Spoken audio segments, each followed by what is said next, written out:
Hello guys, today we are going to start up with a very important topic, that is the cotrimoxazole and quinolone. My name is Anil Sharma. In the last video we have studied about the sulfonamide, its classification and mechanism of action and various drug covered under the sulfonamides, and in this video we are going to cover with the various drugs under the cotrimoxazole and the quinolones, uh, classification of the quinolones and the adverse effect and uses of the cotrimoxazole and quinolones and the combination effect of the cotrimoxazole with the other drugs. So let's begin with the topic.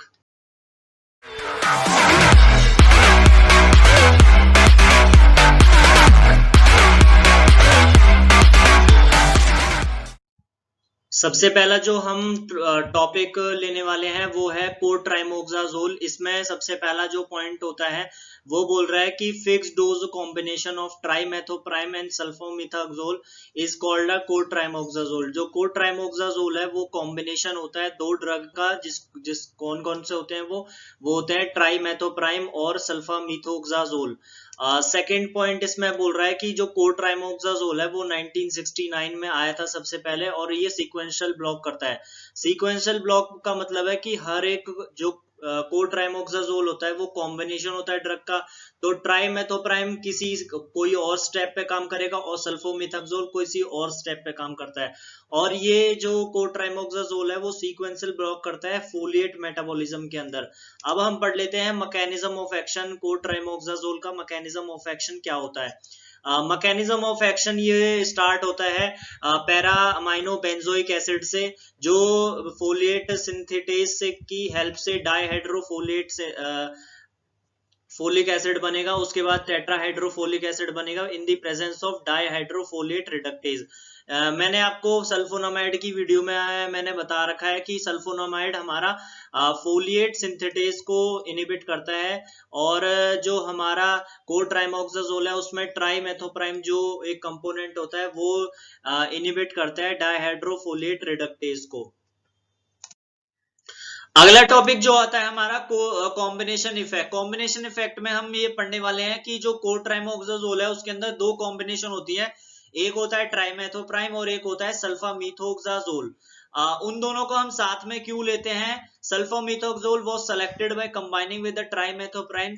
जो trimethoprim है वो सल्फोमिथोक्सोल को साथ में लेते हैं और co-trimoxazole हमारा बनता है। कोट्राइमोक्सोल का जो कॉम्बिनेशन होता है उनको साथ में क्यों लेते हैं? अब हम अलग से क्यों नहीं बना सकते? ट्राइमेथोप्राइम की जो टैबलेट है उसको अलग क्यों नहीं बना सकते, या सल्फोमिथोक्सोल की जो टैबलेट है उसको अलग क्यों नहीं बना सकते?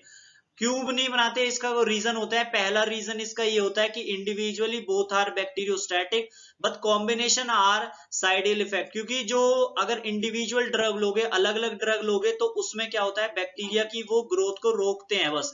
अगर तुम एक साथ लोगे, साथ में लोगे दोनों ड्रगों के, तो वो बैक्टीरिया की ग्रोथ को मार देंगे, मतलब बैक्टीरिया को मार देंगे, साइडल इफेक्ट दिखाते हैं।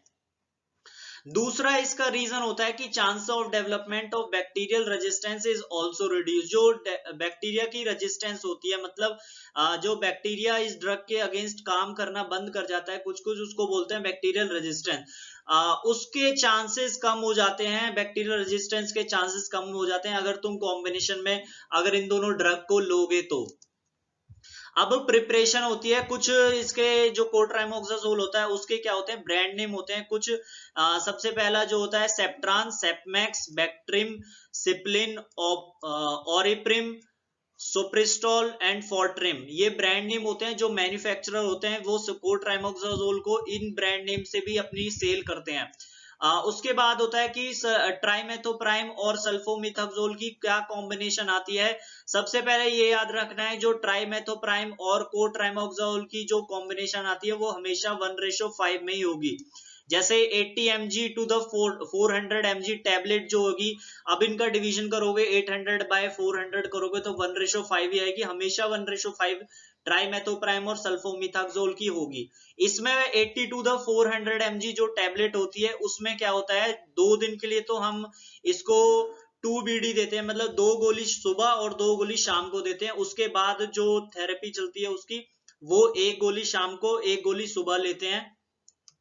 अगली एक और इसकी प्रिपरेशन आती है 160 mg of trimethoprim and 800 mg tablet of sulfamethoxazole, इनका कॉम्बिनेशन आता है जो कि डबल स्ट्रैंडेड होता है ये, और ये 1 बीडी चलती है, मतलब एक गोली सुबह और एक गोली शाम को ली जाती है। उसके बाद जो एक और कॉम्बिनेशन आती है जो बच्चों के लिए होती है, पेड्रियाटिक होती है, वो होता है 20 mg of trimethoprim and 100 mg of sulfamethoxazole.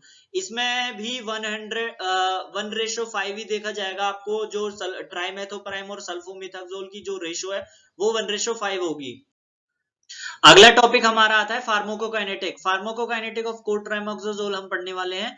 इसमें सबसे पहला पॉइंट बोल रहा है कि कोट्राइमोक्साजोल जो है जब हम ओरली लेते हैं, उसको ओरली एडमिनिस्टर करते हैं तो वो वेल एब्जॉर्ब्ड होता है, और जो कोट्राइमोक्साजोल ड्रग होता है वो पेरेंट्रल फॉर्म में भी हमारा अवेलेबल होता है। अगला पॉइंट होता है widely distributed in various tissues including the CSF and sputum. ये बोल रहा है कि जब हम एडमिनिस्टर करते हैं सबसे पहला जो काम होता है ड्रग का वो होता है एब्जॉर्प्शन, उसके बाद क्या होता है डिस्ट्रीब्यूशन। ये जो कोट्राइमोक्साजोल होता है उसकी डिस्ट्रीब्यूशन भी बहुत अच्छी होती है आपकी, बहुत सारे वेरियस टिश्यूज में ये पाया जाता है, वेरियस टिश्यूज में डिस्ट्रीब्यूट हो जाता है आपका, और इंक्लूडिंग द सीएसएफ के अंदर भी चले जाता है और स्पूटम के अंदर भी होता है, जो माउथ के अंदर होता है स्पूटम या म्यूकस लेयर के अंदर जो होता है उसके अंदर भी चले जाता है। ये सीएसएफ क्या होता है? सीएसएफ होता है सेरिब्रल स्पाइनल फ्लूइड, जो कि ब्रेन के अंदर पाया जाता है और ब्रेन को नरिश करता है, ये ब्रेन को आपका न्यूट्रिशन प्रोवाइड करता है ये। उसके बाद जो पॉइंट आता है वो होता है metabolize in the liver and excreted in the urine and hence dose reduction is needed in the patient with renal insufficiency. ये बोल रहा है कि लिवर के अंदर मेटाबोलाइज हो जाता है और एक्सक्रीट जब एक्सक्रीशन होता है वो यूरिन की तरफ, यूरिन की थ्रू हो जाता है, और इसमें बोला है कि हमें डोज रिडक्शन करना पड़ेगा, डोज को कम करना पड़ेगा उन पेशेंट्स के अंदर जिन पेशेंट के अंदर रीनल इनसफिशिएंसी होती है, मतलब कि रीनल जो सिस्टम होता है वो खराब हो रखा होता है। ये डोज इसलिए कम करना पड़ता है क्योंकि जो ड्रग टॉक्सिसिटी ना हो उनके अंदर, ड्रग एक्यूमुलेट होएगा क्योंकि एक्सक्रीशन तो होगा नहीं, क्योंकि रीनल जो सिस्टम है, एक्सक्रीशन का जो सिस्टम है, बाहर निकालने का जो सिस्टम है ड्रग का, वो तो खराब हो रखा है, तो उसकी वजह से ड्रग क्या होगा? एक्यूमुलेट होगा। एक्यूमुलेट होने की वजह से क्या होगी? आपकी ड्रग टॉक्सिसिटी हो जाएगी। इसकी वजह से हमें डोज को रिड्यूस करना पड़ेगा, कम करना पड़ेगा। अगला जो हमारा टॉपिक आता है वो है एडवर्स इफेक्ट ऑफ कोट्राइमोक्साजोल। इसमें क्या देखा जाता है कि जो सल्फोनामाइड्स के अंदर जो एडवर्स इफेक्ट देखे गए हैं वही हमारे कोट्राइमोक्साजोल के अंदर देखे जाएंगे। बेसिकली जो हमारा कॉमनली देखा जाता है वो होता है नोजिया, वॉमिटिंग, स्टोमाइटस, हेडेक, रैशेस, जो ये कॉमनली बेसिक जो एडवर्स इफेक्ट होता है वो देखे जाते हैं। उल्टी आने लग जाएगी। स्टोमाइटस का मतलब जो म्यूकस मेम्ब्रेन माउथ के अंदर है वो आपका उसमें इन्फ्लेमेशन होने लग जाएगी, सर में दर्द होने लग जाएगा, रैशेज होने लग जाएंगे बॉडी के ऊपर। ये कॉमनली जो एडवर्स इफेक्ट होता है वो होते हैं ये। उसके बाद आता है फोलिएट डेफिशिएंसी। फोलिएट डेफिशिएंसी को हम बोलते हैं मेगालोब्लास्टिक एनीमिया भी बोलते हैं। मेगालोब्लास्टिक एनीमिया हमारा B6 जो विटामिन B6 होता है उसकी वजह से, उसकी डेफिशिएंसी की वजह से भी कॉज होता है आपका। फोलिएट डेफिशिएंसी उन पेशेंट्स के अंदर देखी जाती है जिन पेशेंट के अंदर अगर फोलिएट का लेवल जो है वो मार्जिनल लेवल से भी कम है। आपका मार्जिन लेवल होता है एक जो बेसिक लेवल होता है बॉडी के अंदर, ये बेसिक लेवल होना चाहिए, उस लेवल से भी अगर कम है तो उसके अंदर क्या होता है? फोलिएट डेफिशिएंसी हमारी देखी जाती है। अगला जो हमारा एक एडवर्स इफेक्ट आता है वो होता है ब्लड डायकाइरेसिस। ब्लड डायकाइरेसिस का मतलब होता है कि डिजीज होना या सिम्टम्स होना। अगर ब्लड के अंदर वही डिजीज या सिम्टम्स अगर हो रहे हैं, कॉज हो रहे हैं, तो उसको बोलेंगे ब्लड डायकाइरेसिस। बेसिकली ये एडवर्स इफेक्ट रेयरली देखा जाता है, आपका होता नहीं है ये ब्लड डायकाइरेसिस किसी भी पेशेंट्स के अंदर। अगला जो हमारा एडवर्स इफेक्ट आता है कोट्राइमोक्साजोल के साथ वो होता है कि प्रेगनेंसी के दौरान हम क्या करते हैं? कोट्राइमोक्साजोल को हम देते नहीं है। क्यों नहीं देते? क्योंकि ट्राइमेथोप्राइम जो एक कंपोनेंट होता है कोट्राइमोक्साजोल का, वो अपना एंटीफोलिएट इफेक्ट दिखाता है, जिसकी वजह से टेराटोजेनिसिटी इफेक्ट दिखाता है। टेराटोजेनिसिटी होता है कि जो न्यूनेटल है या फीटस है उसको इफेक्ट कर रहा है जो भी ड्रग होता है, इसीलिए हम प्रेगनेंसी के दौरान ये नहीं देते। अगला जो हमारा एडवर्स इफेक्ट आता है न्यूनेटल हीमोलाइसिस कॉज करेगा। हीमोलाइसिस का मतलब है कि कभी कभी क्या होता है, कोट्राइमोक्सोजोल क्या होता है, न्यूनेटल के अंदर, बच्चे के अंदर क्या करता है, जो आरबीसीज है उनको ब्रेक डाउन करने कॉज करता है। अगला जो एक और इसमें है कि न्यूनेटल्स के अंदर मीथोमोग्लोबिमिया भी कॉज कर देगा। मीथोमोग्लोबिमिया होता है कि जो हीमोग्लोबिन के अंदर जो आयरन होता है वो ऑक्सीडाइज फॉर्म में प्रेजेंट हो जाएगा, और या फिर फेरिक फॉर्म में प्रेजेंट होएगा। अब इसकी वजह से क्या होगा कि जो फेरिक या फिर आयरन जो है वो ऑक्सीजन के साथ आसानी से बाइंड नहीं हो पाएगा, बाइंड नहीं होगा तो उसकी वजह से हाइपोक्सिया हो जाएगा। हाइपोक्सिया का मतलब है कि ऑक्सीजन का लेवल जो है बॉडी के अंदर वो कम होने लग जाएगा, जिसकी वजह से ब्रीदिंग प्रॉब्लम होने लग जाएगी, जिसकी वजह से न्यूनेट्स की डेथ भी हो सकती है। अगला जो हमारे पास एडवर्स इफेक्ट आता है उसके अंदर, जिन पेशेंट्स के अंदर रीनल डिजीज हो रखा है, रीनल जो सिस्टम है उसमें कुछ डिजीज हो रखी है, तो उसके अंदर उन पेशेंट्स के अंदर यूरीमिया भी हो सकता है। यूरीमिया का मतलब होता है ब्लड के अंदर अगर यूरिया का कंटेंट बहुत ज्यादा हो गया है तो उसको बोलते हैं यूरीमिया। अब उस यूरीमिया की कंडीशन में हम क्या करते हैं, डोज का रिडक्शन करना पड़ेगा। मतलब उन पेशेंट्स के अंदर हमें डोज का रिडक्शन करना पड़ेगा जिन पेशेंट्स के अंदर यूरीमिया या फिर रीनल इंपेयरमेंट हो रखा है, उन पेशेंट्स के अंदर हमें डोज रिड्यूस करना पड़ेगा कोट्राइमोक्सोजोल का।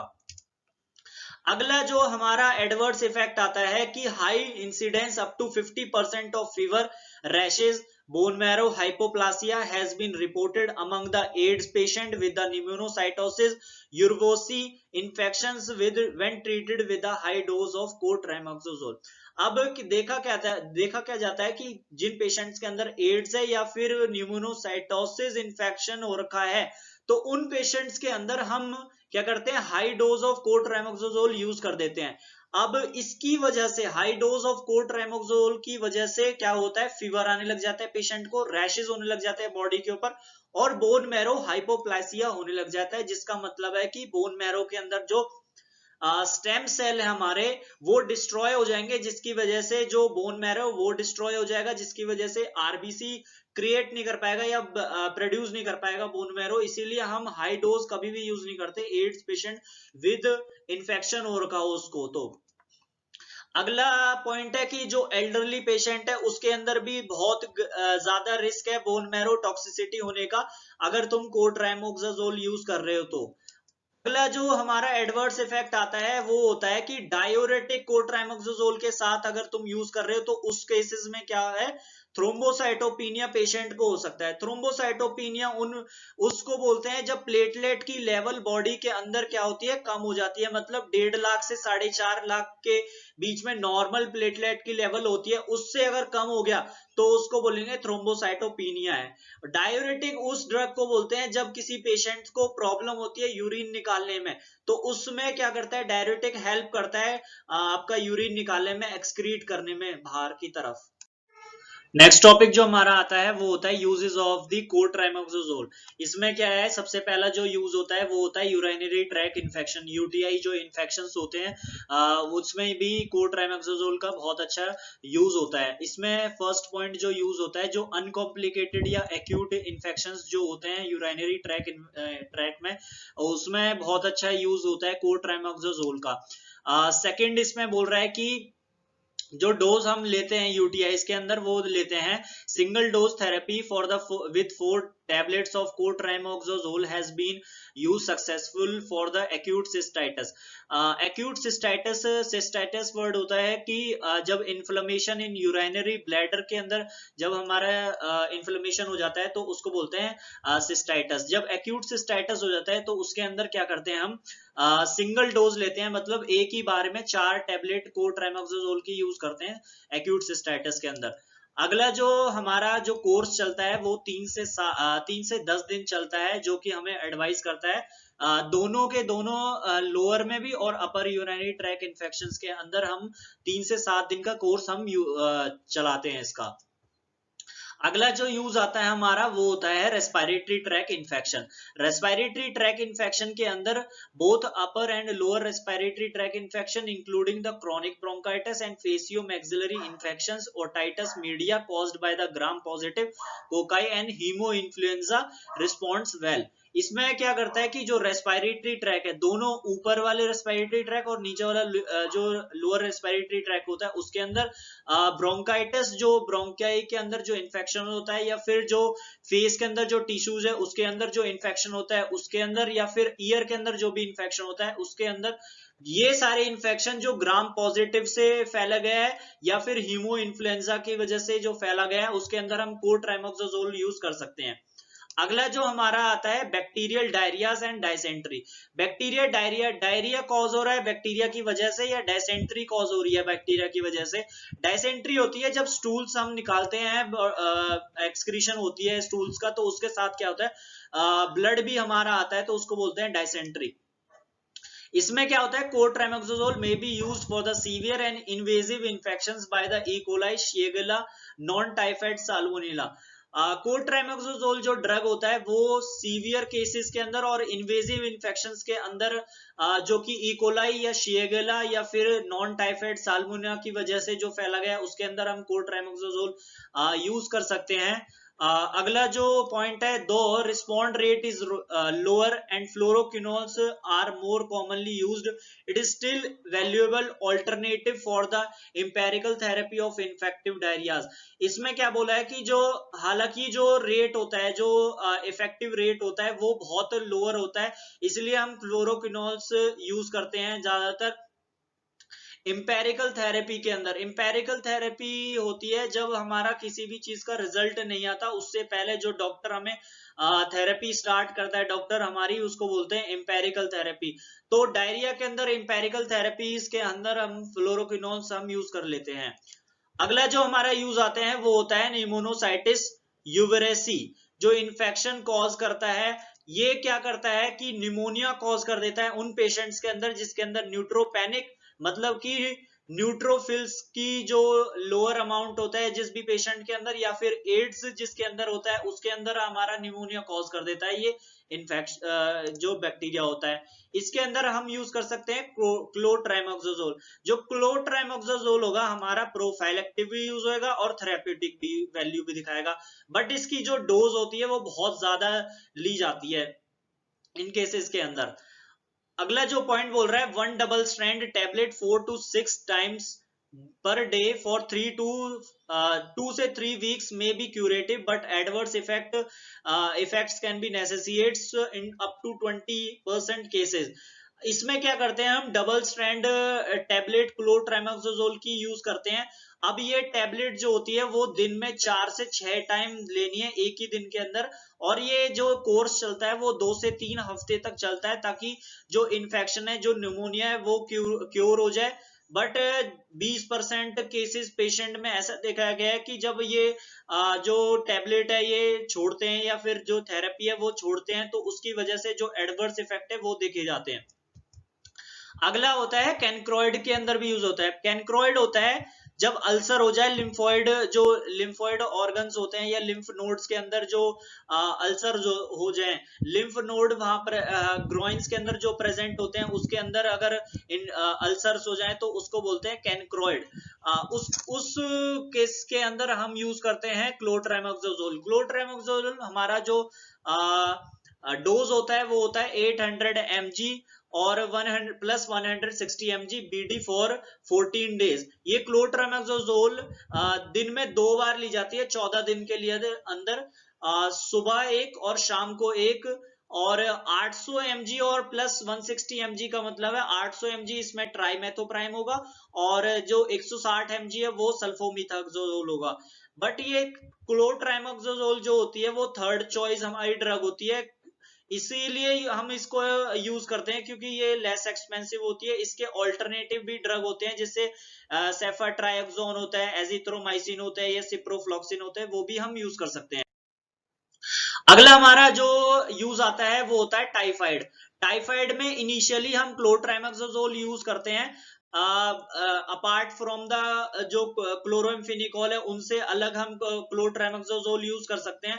बट ऐसा बहुत ज्यादा ये इफेक्टिव नहीं दिखाई दिया हमें टाइफाइड के अंदर, तो हम रेयरली यूज कर सकते हैं। सेल्डोम का मतलब होता है रेयरली यूज करते हैं अब इस टाइम टाइफाइड के अंदर हम क्लोट्राइमोक्सोजोल को। जो सेवंथ इसका यूज आता है, जो क्लोट्राइमेक्सोजोल होता है, is a alternative to penicillin for protecting the agranulocytosis patient for the treating the respiratory and other infections in them.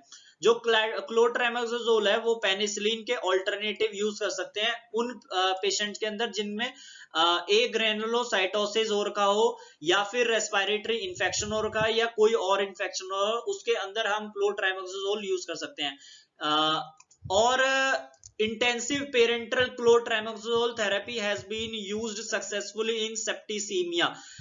जो क्लोट्राइमेक्सोजोल को हम पेरेंटरली यूज कर सकते हैं उन पेशेंट के अंदर जिसके अंदर सेप्टिसीमिया और का सेप्टिसीमिया होता है जब ब्लड में इंफेक्शन हो रखा हो, निमोनिया की वजह से जो इंफेक्शन कॉज होता है वो होता है सेप्टिसीमिया। नेक्स्ट टॉपिक हमारा आता है क्यूनुलॉन्स। इसमें बोल रहा है कि जो क्यूनुलॉन्स है वो एक सिंथेटिक एंटीमाइक्रोबियल ड्रग्स होते हैं। जिस भी ड्रग के अंदर क्यूनुलॉन स्ट्रक्चर होता है वो बेसिकली प्राइमरली अपना काम दिखाता है ग्राम नेगेटिव बैक्टीरियाज के अगेंस्ट, बट जो नए फ्लोरिनेटेड कंपाउंड्स होते हैं वो ग्राम पॉजिटिव बैक्टीरियाज को इनहिबिट करते हैं। बेसिकली जो क्यूनुलॉन्स होते हैं वो नेलिडिक्सिक एसिड के जो डेरिवेटिव होते हैं, बट 1980s में जब इनका आपका ये इनका फ्लोरिनेशन करा गया तो कुछ कंपाउंड बने गए जो फ्लोरिनेटेड कंपाउंड थे जिनको बोलते हैं फ्लोरोक्यूनिलॉन्स, जिसमें एग्जांपल मैंने आपको एक दे रखा है सिप्रोफ्लॉक्सिसिन। बाकी आपका बाद में ब्रीफली हम स्टडी करेंगे इसके बारे में, फ्लोरोक्यूनिलॉन्स के बारे में। नेक्स्ट जो टॉपिक आता है वो होता है nalidixic acid. Nalidixic acid basically gram negative bacteria के अगेंस्ट काम करता है और स्पेशली उन बैक्टीरिया के अंदर अगेंस्ट काम दिखाता है जो कॉलोनी बनाते हैं, कोलीफॉर्म होते हैं। जो एग्जांपल इसमें आता है इकोलाई का, प्रोटियस, कैलिबेशिया, एंटेरोबैक्टर और शेगेलिया, बट सुडोमोनास के अगेंस्ट काम नहीं दिखाते ये। अगला जो पॉइंट है, नेलिडिक्सिक एसिड बेसिकली अपना काम दिखाते हैं बैक्टीरिया का जो डीएनए गायरेज होता है उसको कर देते हैं इनहिबिट ये, और बैक्टीरिया को मार देते हैं, बैक्टीरिसाइडल इफेक्ट दिखा देते हैं। रेजिस्टेंस इसका जो नेलिडिक्सिक एसिड का है वो डेवलप हो जाता है बहुत ही जल्दी बैक्टीरिया के अगेंस्ट। अगला जो टॉपिक आता है नेलिडिक्सिक एसिड के अंदर वो होता है फार्माकोकाइनेटिक, मतलब जब नेलिडिक्सिक एसिड को एडमिनिस्टर करेंगे तो बॉडी क्या करने वाली है ड्रग के ऊपर। नेलिडिक्सिक एसिड जब एडमिनिस्टर करा जाएगा तो वो आसानी से एब्जॉर्ब कर जाएगी, आसानी से एब्जॉर्ब हो जाएगी ओरली, और जो प्लाज्मा प्रोटीन से बाइंडिंग कैपेबिलिटी बहुत अच्छी है उसकी, और जो मेटाबॉलिज्म होगा वो लिवर में होगा, बट वो पार्टली ही मेटाबोलाइज होगा लिवर के अंदर, और जो मेटाबोलाइट्स निकलेंगे उसमें से एक मेटाबोलाइट्स जो होगा वो एक्टिव होगा। जो नेलिडिक्सिक एसिड का जो एक्सक्रीशन होगा वो यूरिन के थ्रू होगा, और जिसका प्लाज्मा कंसंट्रेशन है वो T½ जो है वो 8 घंटे का इसका T½ होता है। अगला जो पॉइंट बोल रहा है कि concentration of the free drug in the plasma and most tissue attain with the usual dose in a non therapeutic for the systemic infection. जो कंसेंट्रेशन है फ्री ड्रग की नेलिडिक्सिक एसिड की वो प्लाज्मा के अंदर और ज्यादातर टिश्यूज के अंदर वो यूजुअल डोज में ही अटेन कर जाएगी, नॉन थेरेप्यूटिक डोज के अंदर ही अटेन करी जाएगी, कर ली जाएगी सिस्टमिक इन्फेक्शन के लिए। बट जो हायर कंसंट्रेशन है वो यूरिन के अंदर अटेन होगी 20 से 50 टाइम ज्यादा होगी प्लाज्मा कंसंट्रेशन में जितनी कंसंट्रेशन होगी।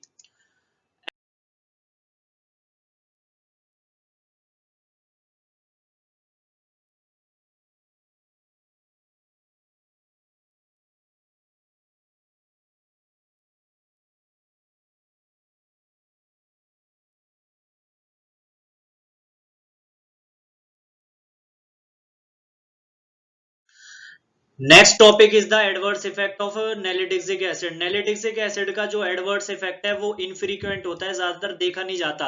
आज अगर होगा तो ज्यादातर जो कॉमनली देखा जाता है वो होता है जीआईटी अपसेट। जीआईटी अपसेट होता है कि नोजिया होगा, वॉमिटिंग हो गई, और रैशेज वगैरह होने लग जाएंगे। अगला जो साइड इफेक्ट होता है या एडवर्स इफेक्ट होता है, most commonly toxicity is a neurological toxicity देखी जाएगी, हेडेक होने लग जाएगा, ड्राउजीनेस हो जाएगा, वर्टिगो हो जाएगा। वर्टिगो में सिर चकराता है, ड्राउजीनेस में नींद आएगी आपको, सर में दर्द होने लग जाएगा, विजुअल डिस्टरबेंस, आपको ब्लरनेस महसूस होगी। जो स्पेशली जो चिल्ड्रंस के अंदर आता है वो सीजर्स होता है, मिर्गी आने लग जाती है। आपको इसमें एल्डिसिक एसिड में फोटोटॉक्सिसिटी बहुत ज्यादा रेयर देखी जाएगी। इंडिविजुअल विद 6 G6PD, अगर ग्लूकोज 6 फॉस्फेट डिहाइड्रोजिनेज की डेफिशिएंसी है तो उसके अंदर हीमोलाइसिस मतलब कि आरबीसीज का या हीमोग्लोबिन की ब्रेक डाउन होने लग जाएगा। अगला जो नेलिडिक्सिक एसिड जो इन्फेंट्स के अंदर है उसके अंदर कॉन्ट्राडिक्टिव होता है, इन्फेंट्स के अंदर नहीं दिया जाता है। इसकी जो डोज होती है नेलिडिक्सिक एसिड की, वो डोज होती है 0.5 से 1 ग्राम TDS और QID, जो आधा से 1 ग्राम आपको दिन में 3 बार ले जाता है या फिर 4 बार ले जाता है। TDS मतलब 3 बार, QID मतलब दिन में 4 बार। अगला जो टॉपिक आता है हमारा वो होता है mechanism of action of the quinolones और फ्लोरोक्विनोलॉन्स। दोनों सेम होते हैं। अगर क्विनोलॉन्स का अगर हम फ्लोरिनेशन कर दें तो फ्लोरोक्विनोलॉन्स बन जाता है। मैकेनिज्म ऑफ एक्शन बेसिकली क्या होता है, ग्राम नेगेटिव के अंदर एक एंजाइम प्रेजेंट होता है जिसका नाम होता है डीएनए गायरेज, जिसको हम टोपोआइसोमरेज भी बोलते हैं। टोपोआइसोमरेज का बेसिकली काम होता है कि वो डीएनए की स्ट्रैंड के अंदर जो स्ट्रेन आता है उसको रिलीज करवाने में हेल्प करता है। अब वही अगर डीएनए गायरेज अगर ग्राम पॉजिटिव के अंदर प्रेजेंट हो तो उसको बोलते हैं टोपोआइसोमरेज 4। अब टोपोआइसोमरेज सेकंड का क्या काम करेगा ग्राम नेगेटिव के अंदर, वो क्या काम करेगा, निकिंग करवाएगा, formation of negative supercoiled and resealing of strand of DNA में हेल्प करेगा। और यही टोपोआइसोमरेज 4 क्या काम करेगा ग्राम पॉजिटिव के अंदर, वो काम करेगा निकिंग में हेल्प करेगा, आपका खोलने में हेल्प करेगा जो स्ट्रैंड्स बने हुए हैं, डॉटर सेल्स की फॉर्मेशन करवाएगा, सेपरेशन करवाएगा उनकी, और डीएनए रेप्लिकेशन करवाएगा। बट जो फ्लोरोक्विनोलॉन्स का हमें basic motive mechanism of action में बेसिक मोटिव ये है कि हमें बैक्टीरिया को ग्रो नहीं करवाना, उनको मारना है हमें या फिर उनकी ग्रोथ रोकनी है कैसे भी करके। अब फ्लोरोक्विनोलॉन्स जो होते हैं वो अपना बैक्टीरियासाइडल इफेक्ट दिखाते हैं, मतलब बैक्टीरिया को मारते हैं। अब वो मारेंगे कैसे, वो मारेंगे कि डीएनए जो सिंथेसिस है उनकी, बैक्टीरिया की डीएनए की सिंथेसिस को रोक देते हैं, जिसकी वजह से बैक्टीरिया साइडल इफेक्ट दिखाता है, वो बैक्टीरिया मर जाता है।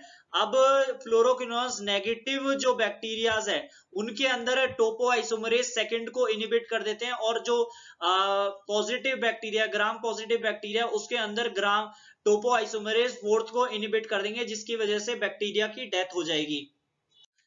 नेक्स्ट टॉपिक आता है हमारा फ्लोरोक्विनोलॉन्स। उसमें दो जनरेशन होती है, first generation and second generation. First generation के अंदर जो ड्रग आते हैं वो होते हैं नॉरफ्लॉक्सिन, ओफ्लॉक्सिन, सिप्रोफ्लॉक्सिन, पेफ्लॉक्सिन। सेकंड जनरेशन में जो ड्रग आते हैं वो होते हैं लीवोफ्लॉक्सिन, मॉक्सीफ्लॉक्सिन, लेमीफ्लॉक्सिन, जेमीफ्लॉक्सिन, स्पारफ्लॉक्सिन एंड प्रूलीफ्लॉक्सिन। अब हम पढ़ लेते हैं सिप्रोफ्लॉक्सिन के बारे में। सबसे पहला जो पॉइंट बोल रहा है, the most potent first generation fluoroquinolones, F की मतलब fluoroquinolones, active against the broader range of the bacteria. The most susceptible ones are the aerobic gram negative bacteria, especially the enterobacteriaceae and neisseria. ये बोल रहा है जो ciprofloxacin है वो first generation जो फ्लोरोक्विनोलॉन्स है उसके अंदर आता है और ज्यादातर बैक्टीरिया के अगेंस्ट काम करता है, ब्रॉड स्पेक्ट्रम ब्रॉड रेंज में काम करता है, बहुत ज्यादा जो बैक्टीरियाज होते हैं उनके अगेंस्ट काम कर सकता है, और ज्यादातर ये उन बैक्टीरियाज के अंदर अगेंस्ट काम करता है जिसके जो एरोबिक होते हैं और जो ग्राम नेगेटिव बैक्टीरियाज होते हैं जो बेसिलीज होते हैं, स्पेशली उसमें एग्जांपल दे रखा है एंटेरोबैक्टर्स जो होते हैं और नेशेरिया जो होता है। अब कुछ पढ़ लेते हैं हम pharmacokinetic characters and the doses of the fluoroquinolones के बारे में। सबसे पहला जो आता है oral bioavailability. Bioavailability वो होती है कि मान लो कि अगर किसी भी ड्रग का अगर तुमने 5 ग्राम तुमने एडमिनिस्टर करा है, अगर उसका 5 ग्राम में से अगर 2 ग्राम अगर ब्लड के अंदर एंटर हुआ है तो उसका बायो अवेलेबिलिटी जो है वो 2 ग्राम होती है। इसी में परसेंटेज में देखते हैं कि किसकी बायोलिटी ज्यादा है किसकी कम है। जो सिप्रोल होता है वो सिप्रोफ्लॉक्सिन है, नॉरफॉल मतलब नॉरफ्लॉक्सिन, पेफल मतलब पेफ्लॉक्सिन, ओफल मतलब ओफ्लॉक्सिन, लेवोफ्लॉक्सिन, जेमीफ्लॉक्सिन एंड प्रूलीफ्लॉक्सिन एंड मॉक्सीफ्लॉक्सिन। इसमें ओरल बायोलिटी जो परसेंटेज में दे रखी है सिप्रोफ्लॉक्सिन की 60 to 80 है, नॉरफ्लॉक्सिन की आपकी 35 to 45 है। पेफ्लॉक्सिन की 90 टू 100 है, ओफ्लॉक्सिन की 85 टू 95 है, लिफोफ्लॉक्सिन नियरली 100% है, जेमिफ्लॉक्सिन 70 है, प्रूलिफ्लॉक्सिन जो है वो 90 है और मॉक्सीफ्लॉक्सिन वो 85 है। सबसे ज्यादा जो ओरल बायोबिलिटी है वो है 100%, नियरली 100% जो है लिवोफ्लॉक्सिन, मतलब बेटर ड्रग आपका लिवोफ्लॉक्सिन हो सकता है। प्लाज्मा प्रोटीन बाइंडिंग जो परसेंटेज के अंदर जो देखी गई है वो सिप्रोफ्लॉक्सिन के अंदर देखी गई है 20 टू 35, नॉरफ्लॉक्सिन के अंदर आपकी 15% देखी गई है, पेफ्लॉक्सिन के अंदर आपकी गई है 20 टू 30, ओफ्लॉक्सिन के अंदर आपकी 25%, लीवोफ्लॉक्सिन के अंदर 25%, जेमिफ्लॉक्सिन के अंदर 55 टू 73% एंड प्रूलिफ्लॉक्सिन के अंदर 45 एंड मॉक्सीफ्लॉक्सिन के अंदर 40। मतलब प्लाज्मा प्रोटीन बाइंडिंग जितना ज्यादा होगा उतनी कम आपका आपका डिस्ट्रीब्यूशन होगा, उतना कम ही इफेक्ट दिखाएगा वो। और सबसे कम जिसके अंदर आपका प्लाज्मा प्रोटीन बाइंडिंग है वो है आपका 15% जो है नॉरफ्लॉक्सिन के अंदर। वॉल्यूम ऑफ डिस्ट्रीब्यूशन लीटर पर केजी आपका देखा जाएगा। सिप्रोफ्लॉक्सिन के अंदर आपका है 3 टू 24, 3 टू 4 एंड नॉरफ्लॉक्सिन के अंदर 2 है, पेफ्लॉक्सिन के अंदर 2 है, ओफ्लॉक्सिन के अंदर 1.5 है, लिवोफ्लॉक्सिन के अंदर 1.3 है और जेमिफ्लॉक्सिन और प्रूलिफ्लॉक्सिन के अंदर कोई डाटा दे नहीं रखा है इसका वॉल्यूम ऑफ डिस्ट्रीब्यूशन का, और मॉक्सिफ्लॉक्सिन का 2 है। परसेंटेज ऑफ मेटाबोलाइज के कितना परसेंटेज ड्रग मेटाबोलाइज हो रहा है वो देखा जाएगा। 20% सिप्रोफ्लॉक्सिन मेटाबोलाइज होता है, 25% नॉरफ्लॉक्सिन मेटाबोलाइज होता है, 85% परलिफ्लॉक्सिन होता है और पेफ्लॉक्सिन होता है, और ओफ्लॉक्सिन आपका 5 से 10% ही आपका मेटाबोलाइज होता है और लिवोफ्लॉक्सिन 5% मेटाबोलाइज होता है। जेमिफ्लॉक्सिन का एज कोई डाटा दे नहीं रखा और प्रूलिफ्लॉक्सिन ग्रेटर देन 90% आपका मेटाबोलाइज हो रहा है और मॉक्सीफ्लॉक्सिन जो होता है वो 70 टू 80% होता है। इसका मतलब है जितना ज्यादा बंदा मेटाबोलाइज होगा या ड्रग मेटाबोलाइज होगा उतनी कम टॉक्सिसिटी वो क्रिएट करेगा, मतलब कि प्रूलिफ्लॉक्सिन जो है वो सबसे कम टॉक्सिसिटी क्रिएट करेगा।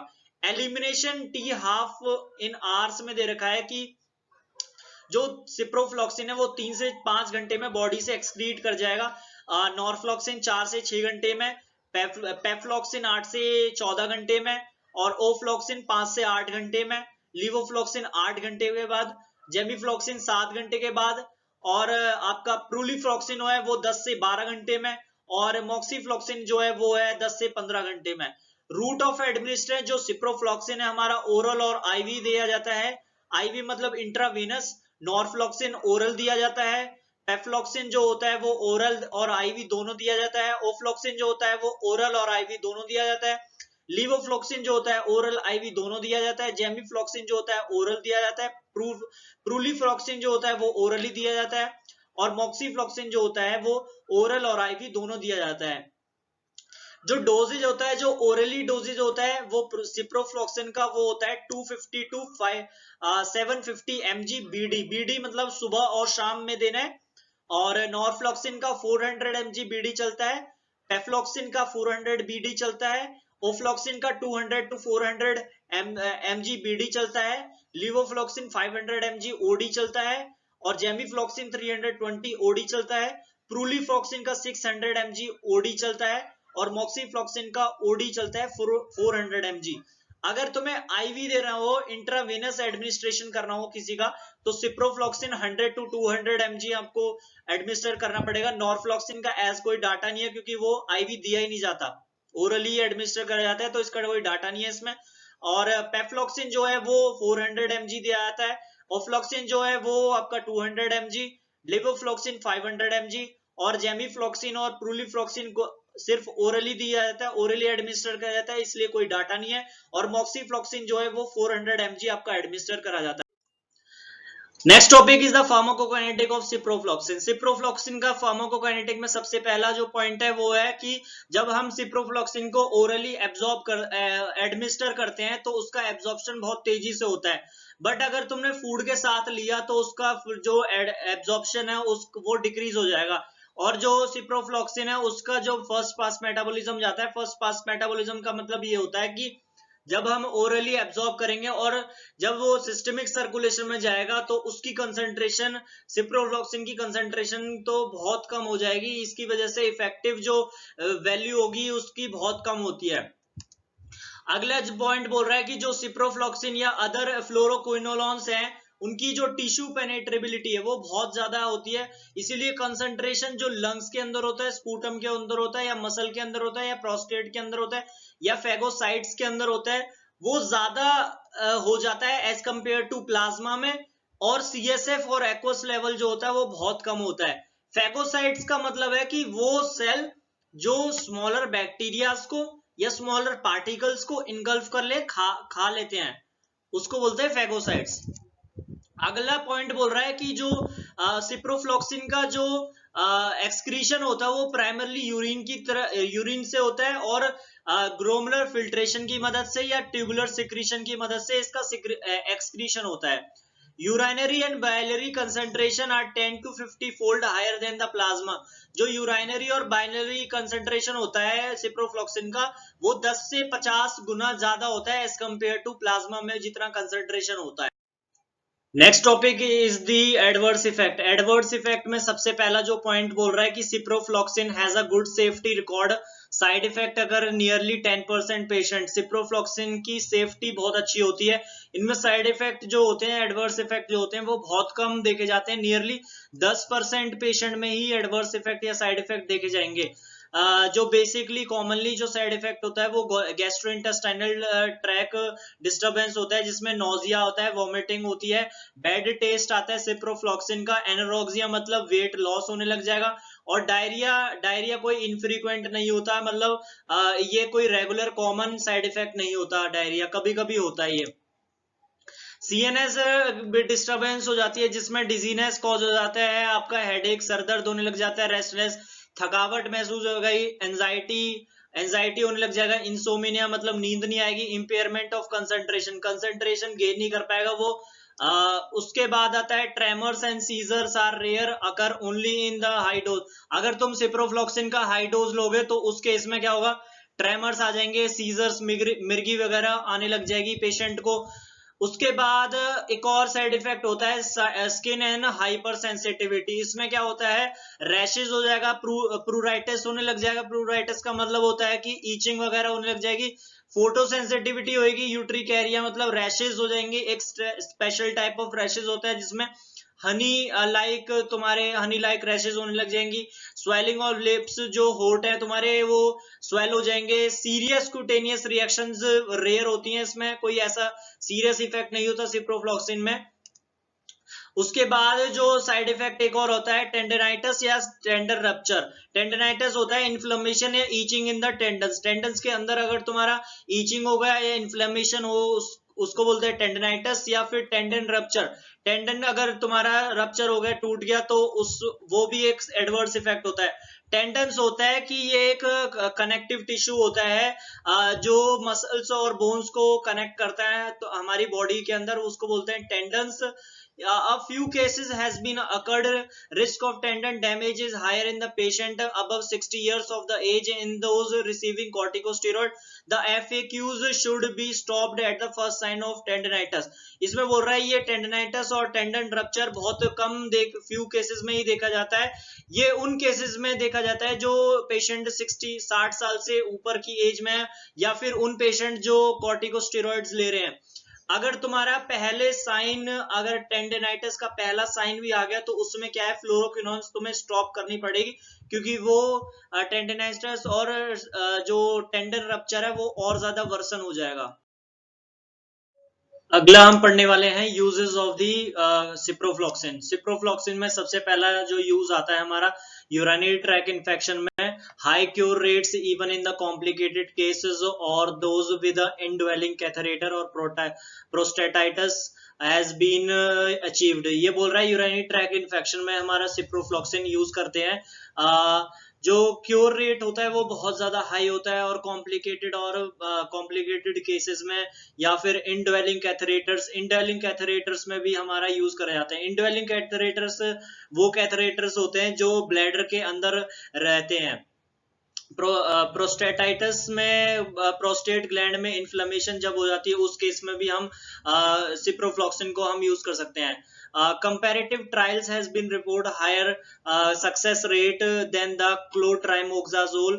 Chronic pseudomonas infection respond less completely. ये बोल रहा है कि ट्रायल्स जो करे गए हैं वो उन्होंने ये बताया गया है कि जो क्लोट्राइमोक्साजोल है उससे अच्छा rate, high rate, cure, high success rate आपका सिप्रोफ्लॉक्सिन के अंदर आता है in the urine track infection.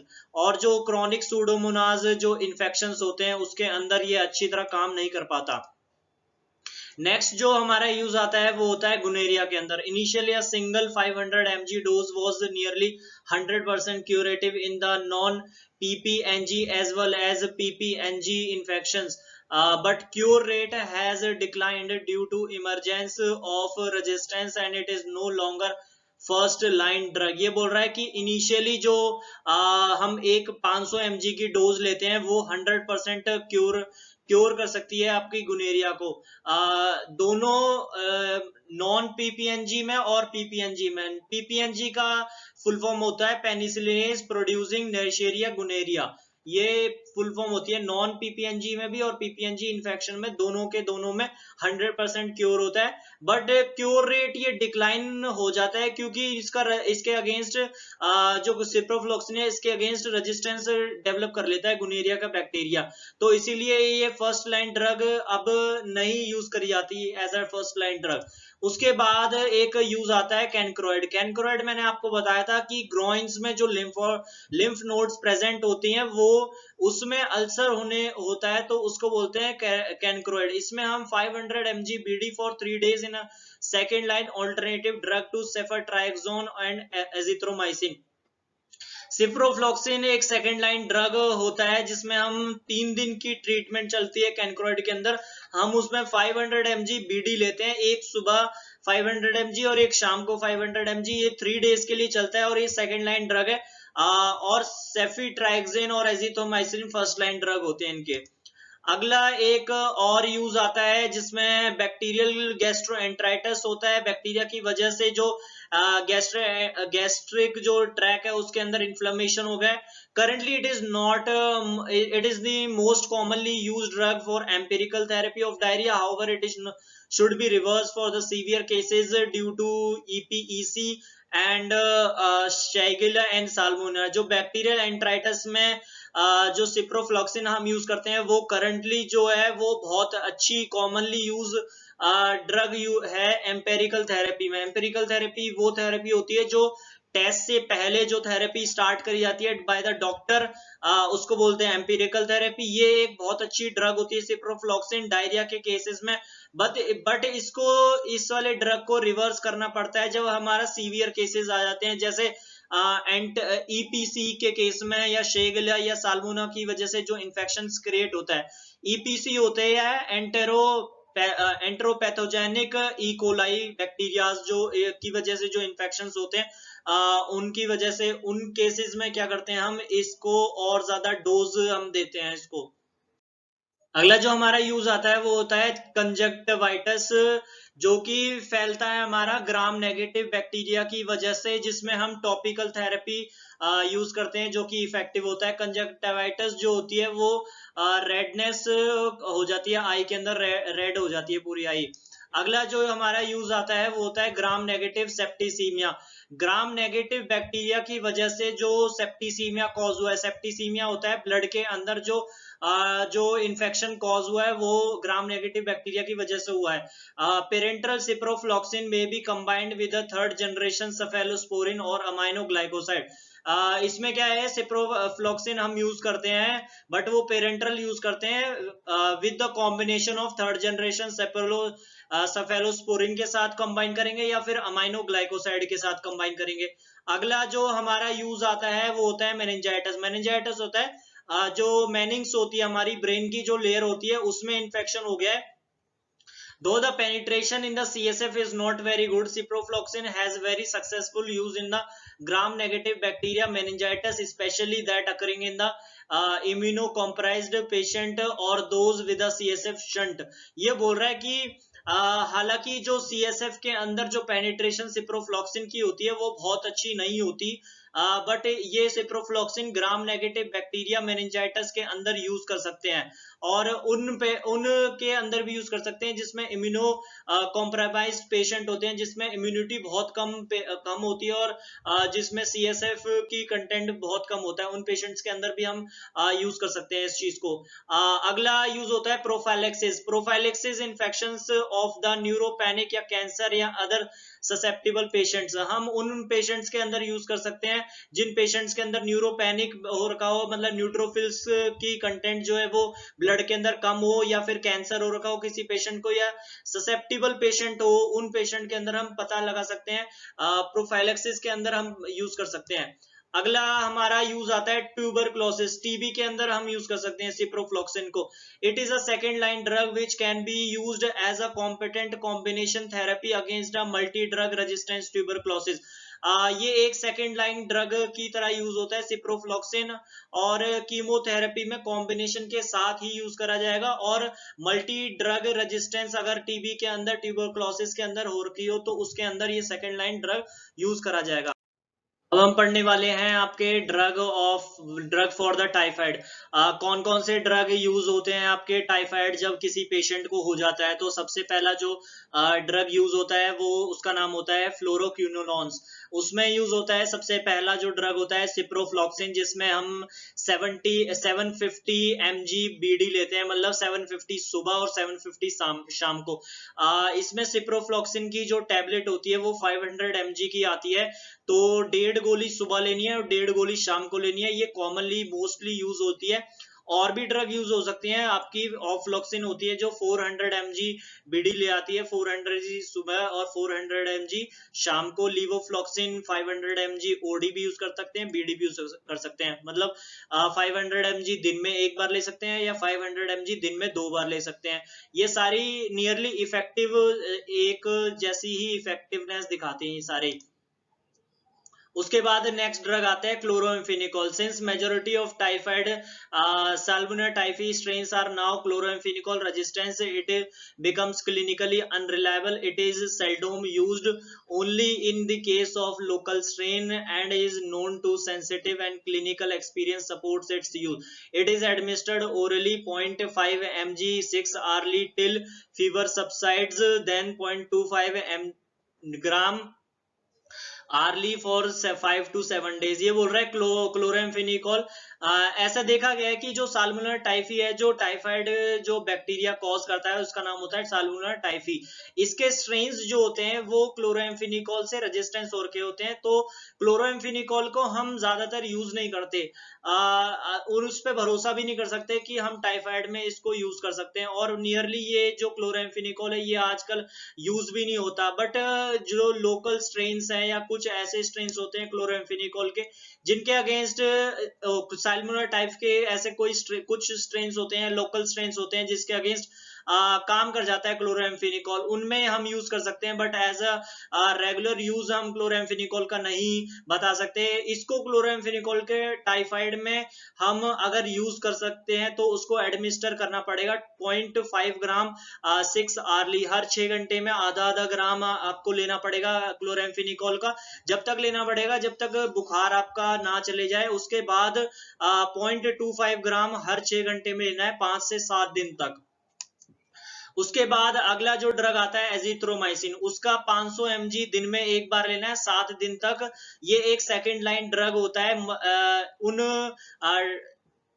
वो एजिथ्रोमाइसिन उन पेशेंट के अंदर यूज करा जाता है या उन टाइफाइड के अंदर यूज करा जाता है जो इसके अंदर मल्टी ड्रग रेजिस्टेंस हो जाता है, और उन पेशेंट के अंदर भी यूज करा जाता है जिसके अंदर फर्स्ट लाइन ड्रग नहीं दे सकते। सेकेंड, उसके बाद आता है आपका क्लोट्राइमोक्साजोल। ये एक इफेक्टिव टाइफाइड ड्रग होती है जो आजकल यूज नहीं करी जाती। Ampicillin and amoxicillin, next drug is ampicillin and amoxicillin. ये एक एंटीबायोटिक होती है, बट हम इस पे डिपेंड नहीं कर सकते क्योंकि ये मल्टी ड्रग रेजिस्टेंस कॉज करती है, एम्पिसिलिन और एमोक्सिसिलिन, और इनका जो रिस्पॉन्स रेट है वो बहुत कम होता है। इसकी वजह से क्या होता है, डिफरेंस हो जाता है, मतलब कि जो बॉडी टेम्परेचर है वो बहुत कम हो जाता है, बहुत नीचे डाउन हो जाता है उन पेशेंट के अंदर जो रिस्पॉन्स कर रहे हैं एम्पिसिलिन और एमोक्सिसिलिन के से। उसके बाद लास्ट जो होती है वो होती है कॉम्बिनेशन थेरेपी। कॉम्बिनेशन थेरेपी का ऐसा कोई एविडेंस नहीं आया कि हम 2 या 2 से ज्यादा एंटी माइक्रोबियल एजेंट्स को अगर हम ऐड करें तो वो बेटर इफेक्ट दिखाएंगी अगर हम सिंगल ड्रग यूज करें तो। अगेंस्ट द टाइफाइड के अगेंस्ट ऐसा कोई एविडेंस नहीं आया कि अगर हम 2 या 2 से ज्यादा एंटी माइक्रोबियल एजेंट को अगर हम ऐड करें और वो ज्यादा इफेक्ट दिखा रही है एज कम्पेयर टू सिंगल अगर हम ड्रग यूज कर रहे हैं तो।